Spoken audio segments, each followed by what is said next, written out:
Jillian, long time no see, huh? Kind of sudden, I know, but guess what? I stole your husband. Like, literally. You're probably getting divorce papers today, so yeah, brace yourself, girl. Wait, what? Nina? Bingo! It's me, Nina! Wow, it's been what? 2 years since college graduation, right? How have you been? Still hanging in there? Yeah, I guess. I mean, I've been fine, but hold on a second. What are you even talking about? My husband? Yeah, Sam. Your husband, Sam. He's mine now, babe. He told me himself. He's divorcing you and marrying me. Oops. Sorry, not sorry. What? Nina, are you serious?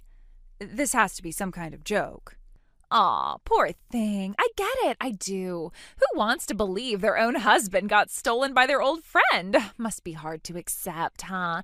But, sweetheart, this is your new reality. Let's be honest, you kinda let yourself go after popping out that kid, didn't you? Sam told me himself, you stopped being a woman ages ago. That's why he chose me over you. He says I'm cuter, more fun, more everything. So yeah, you're out. He's giving me the mansion, too. And the inheritance? Oh, yeah. All mine now. Sorry for stealing your life. Oopsies. Wait, just hold up. Can we slow down for a second?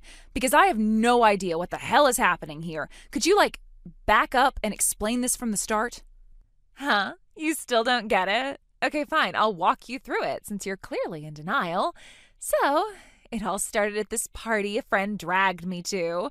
And who do I bump into? Your oh so precious Sam. He comes up to me all smooth and says, hey, you went to the same university as my wife. And I'm like, who? Turns out it's you. Imagine my surprise. You got married and even had a kid and nobody told me. Wow, right? Yeah, okay, I follow. So then what? So then we hit it off, really hit it off. We both got a little tipsy, and next thing you know, we snuck off together. 2 hours alone, you can fill in the blanks. And girl, Sam started pouring his heart out, saying how miserable he is at home, saying you're no fun anymore, you spend all his money, ignore him, and don't make him feel like a man, blah, blah, blah. And I thought, poor guy, someone's got to rescue him from this nightmare wife. That someone, me. So yeah, we started dating, secretly of course. And let me tell you, the chemistry, off the charts, babe. Right. So you started seeing him behind my back, and? And, well, Sam still had you, his boring wife, at home, so we kept it hush-hush. No need to make things messy. But guess what? Sam finally hit his limit. He's done with you. He told me he's going to give you the divorce papers today and officially make me his new wife. No more hiding, no more sneaking around. We're going public, baby. And once you're out, I get everything. The house, the lifestyle, the inheritance. You can take your bat and get lost. The house? What do you mean, get out of the house? Seriously, you don't know? The 2,000 square foot mansion you're living in right now? Yeah, that one. It's Sam's parents' property. I've seen pictures. Gorgeous place. Way too nice for someone like you. So I'll be moving in. Living the rich housewife life while you go back to whatever dump you came from. Sounds fair, right? Wait, inheritance? What inheritance are you even talking about? Wow, you really don't know anything, do you? Sam's parents' inheritance? Duh, they're still alive, but they're old, not much time left. When they're gone, Sam's getting $300 million. And guess who gets to spend it all? Yep, me. Every last penny. 300 million? That's... I can't even process that number. So let me get this straight, Nina. You're telling me you've been screwing my husband behind my back, and now you're saying he's divorcing me, kicking me and my kid out of the house, and you're taking over everything, including his parents' inheritance. That's what you're saying? Exactly. Girl, you can't even keep your man satisfied. Why would he keep wasting his life with a has-been like you? But hey, I'm generous. Sam and I will give you a nice fat lump sum for alimony and child support. Take it and get lost, yeah? You'll probably end up some sad little broke single mom, but hey, that's life. At least you'll have the money we toss your way to scrape by for a while. Good luck, sweetie. You're gonna need it. Yeah, I get what you're trying to say for now. But first, will you just listen to me for a minute? Just hear me out. What now? Gonna throw some bitter excuses my way? Honestly, at this point, nothing you say will hurt or bother me anymore, so go ahead. I'm listening. All right, then here's the real story from the very start. I am still single. Completely single. What? I've never been married in my entire life. Never changed my last name. My family registry is clean as a whistle. I had a boyfriend once, but we broke up a while ago. That's it. I'm totally unmarried. What are you talking about? You can't be serious. No, it's not a lie. I've never married. I don't have kids. And that Sam guy, I don't even know who he is. He's not my ex. I don't know him at all. Wait, what? What does that mean? That's exactly what I'm trying to figure out. Because honestly, I have no idea what you're talking about. I live alone in a small apartment near the station, not some mansion you're claiming. I don't have a husband or in-laws. My family's still back home and doing just fine. I'm just baffled. No way. You're joking, right? Single. You? Then who the hell is Sam? Seriously, I don't know who that is. No way, that can't be true. Because I promised to marry Sam. He said we needed money for the divorce. I even handed him $10 million. Wait, 10 million what? $10 million. It was supposed to cover alimony and child support. Because cheating is cheating and he wanted to settle it properly. But Sam said his wife spends all their savings and can't come up with the money. If he can't pay, he can't divorce and he can't marry me. So I borrowed money everywhere I could, paid it for him. He promised he'd pay me back with the inheritance he'd get when his parents die. He even showed me pictures of the house. I was going to live there with Sam. Don't lie and say you're single. Look, this is hard to say, but you might have been scammed. What? That Sam probably tricked you out of your money, pretended to be your fiancé, lied about marrying you. No way, Sam would never do that to me. Don't say awful things like that. Well then, do you even know who this Sam really is? How old he is, where he works, or the address of that fancy house in the pictures? I don't know. He never told me any of that. Then try calling or messaging him right now. I did. He won't pick up.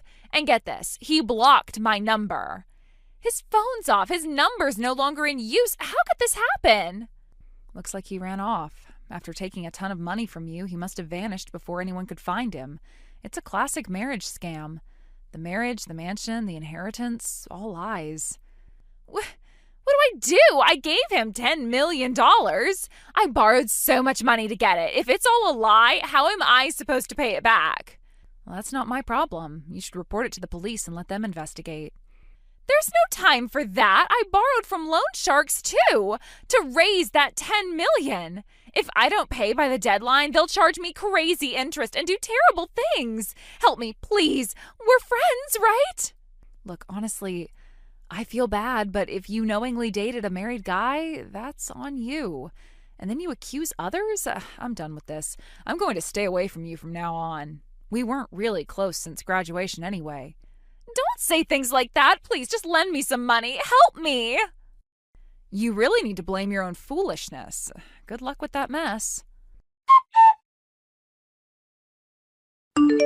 After everything that had happened, the turmoil, the lies, the endless back and forth with Nina, I finally reached a point where I could begin to close the door on that painful chapter of my life. It was a long road to get here, full of frustration, confusion, and a lingering sense of betrayal.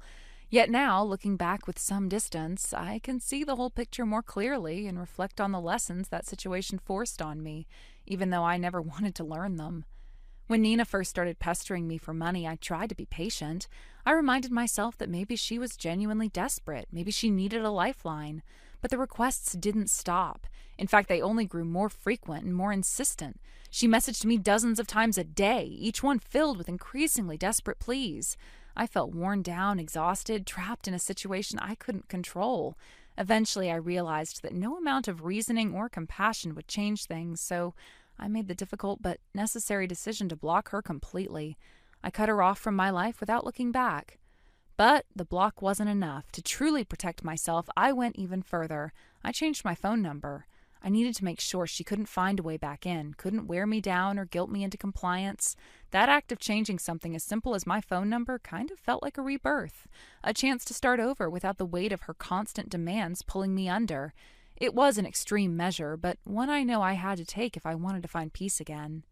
The aftermath of that decision was both quiet and chaotic. Quiet because I no longer received those harrowing messages. Chaotic because the fallout spread in unexpected ways. Mutual friends told me bits and pieces about Nina's situation. Apparently she never reported the scam to the police, nor did she confide in her family about what had happened. That surprised me. In most cases, you'd expect someone who'd been deceived and defrauded to seek help, or at least warn others. But Nina kept her silence, hiding the truth under layers of shame. I could understand why. Even though the man she'd been involved with was a fraud, the fact that she had cheated on her husband with him added a heavy burden of guilt and humiliation. Losing money was one thing, betraying the trust of the people closest to her was another. It was easier for her to keep it all locked inside than to face the judgment or pity she feared would come from admitting the full truth. Instead of confronting reality, Nina spiraled deeper into desperation. She began begging our mutual friends for money, hoping someone would rescue her from the hole she was in. But no one was willing to hand over large sums without guarantees, and her pleas were mostly ignored. This rejection must have crushed her even more, forcing her to borrow from dangerous loan sharks to cover her mounting debts. When she missed the repayment deadlines, things took a dark turn. Rumors spread that some scary people, loan sharks or even worse, had gotten involved. The last anyone heard, she was taken away by those people, vanishing without a trace. The disappearance left a haunting silence, unanswered questions, and a painful reminder of how quickly a life can unravel. It's heartbreaking and infuriating to watch someone throw everything away. How could she fall for such a transparent scam? How could her life spiral so far out of control so quickly? I wanted to shout at her to stop, to ask for help, to realize she didn't have to face everything alone. But pride, shame, and fear can be powerful chains, trapping people in cycles of self-destruction. Sometimes the hardest step is admitting you need help, and the cost of not taking that step can be devastating. The man behind it all, the con artist who called himself Sam, was caught a month later, arrested on a different charge. His face appeared briefly in the morning news and newspapers, a stranger's face that carried so much damage. Seeing that photo was surreal. He was just some man I'd never met, yet his lies had created ripples that had touched many lives, including mine. That made me realize how fragile our worlds really are, how strangers' actions can reach into our lives and shake everything up. What still baffles me is how I got caught in this mess at all. I was never involved with Sam, never lent money, and yet Nina's problems became mine to deal with. The tangled web of lies and desperation pulled me in, forcing me to question trust, loyalty, and the boundaries between people. It was a harsh, unwelcome lesson in how easily chaos can spread when deception takes root. Now, after all the pain and exhaustion, I'm determined to move on. I won't let this nightmare define me or poison my future. This experience taught me valuable lessons about self-protection, about recognizing toxic patterns and knowing when to cut ties. I've learned the importance of setting firm boundaries and listening to my own needs first. No more sacrificing my peace for the sake of others' crises, especially when they refuse to take responsibility. At the same time, despite everything, I find myself hoping that Nina somehow finds her way back. Everyone deserves a chance to recover, to learn from their mistakes and rebuild. Maybe someday she'll realize what she lost, understand the damage she caused, and come back stronger. The thought that she might be out there, lost and alone, is painful. It reminds me that people are complex, capable of mistakes, but also capable of redemption. Reflecting on this whole ordeal, I see it now as a stark reminder of how fragile human relationships really are. Trust is precious, but fragile, easy to break and so difficult to rebuild. This experience taught me not only caution, but compassion. People who make mistakes are often silently crying out for help, even if they don't know how to ask for it or are too afraid to admit it. I'm free now, free from the endless drama, the lies, the emotional roller coaster. I carry scars from those days, but they serve as reminders to stay vigilant, to protect myself without losing my capacity to care.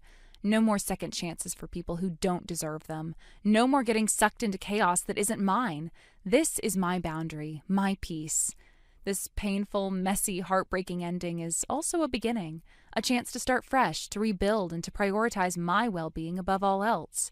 Because after all that has happened, peace is the one thing I am determined to never lose again. Even now, when I think back to those long nights of worry and endless messages, I remind myself how important it is to keep that boundary strong. It's easy to fall back into old patterns, being too kind, too trusting, too willing to help, but sometimes kindness has to be measured. Sometimes protecting yourself means saying no, walking away, and refusing to carry burdens that aren't yours to bear. I've learned that life isn't about saving everyone or fixing every problem that comes your way. Sometimes the kindest thing you can do, for yourself and for others, is to step back and let people face consequences of their actions. Only then can the real change begin. In the end, this experience wasn't just about a scam or a broken friendship. It was a hard lesson in resilience, boundaries, and self-respect. It showed me what I'm willing to endure and where I draw the line.